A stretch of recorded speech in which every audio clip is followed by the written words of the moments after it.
you're a fake. You know that your whole network, the way you cover it, is fake. What is fake news? It is something new. I would like to do a little bit of an introduction of the topic before we dive into the more specifics of this topic.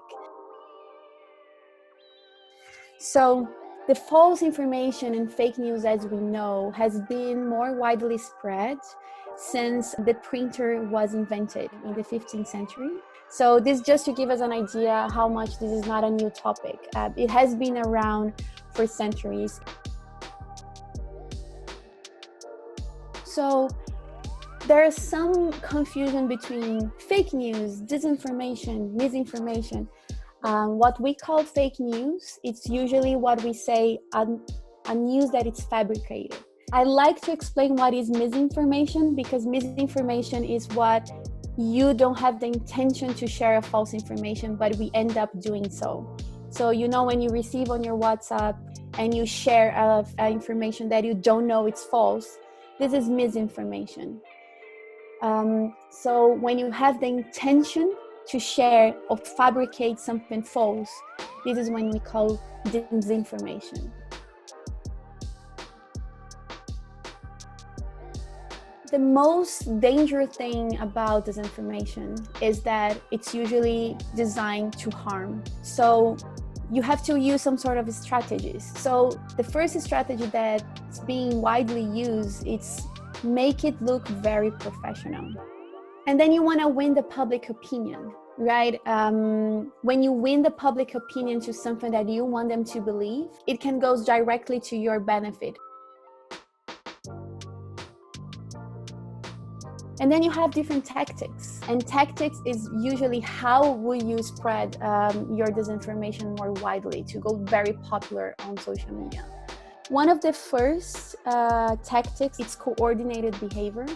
So what I mean by that is just pretty simple. The news, what it's supposed to be a breaking news headline, says that taxi drivers that are migrants are raping women all across the country. This is just a little simple, but what we saw is that hundreds of pages was sharing this picture. It's in Polish, and the picture is actually from a TV show. So you can imagine the dangers of spreading such a disinformation. Those pages together, they had millions and millions of followers. And can you imagine if you open your Facebook and all you see is this sort of content across, your feed and your timeline, just hundreds and hundreds of postages saying the exact same thing, you will probably start believing it.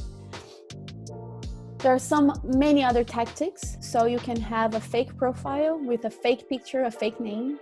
It's not allowed, but I can actually buy and rent throw and like farms. I hire an agency that can just give me a boost of likes on my page and write beautiful comments to make it that my product, for instance, it's very nice and very popular.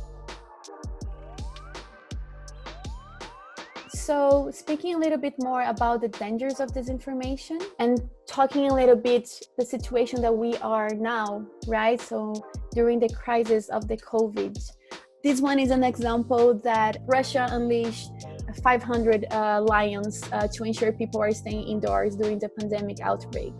So this is two fake news that were going viral in Nigeria, saying that Chinese doctors confirm African blood genetic composition resists coronavirus. Or the other example here that was very popular on WhatsApp, that China was supplying masks for the African continent and that they were contaminated. Other examples are the one on our left, was very popular on Facebook and WhatsApp, that said that you only have to gargle with a little bit of warm water so you can cure yourself from coronavirus. The other one on our right is even more dangerous because it says that a vaccine is already available. All these sort of examples are the ones that can really bring us immediate harm.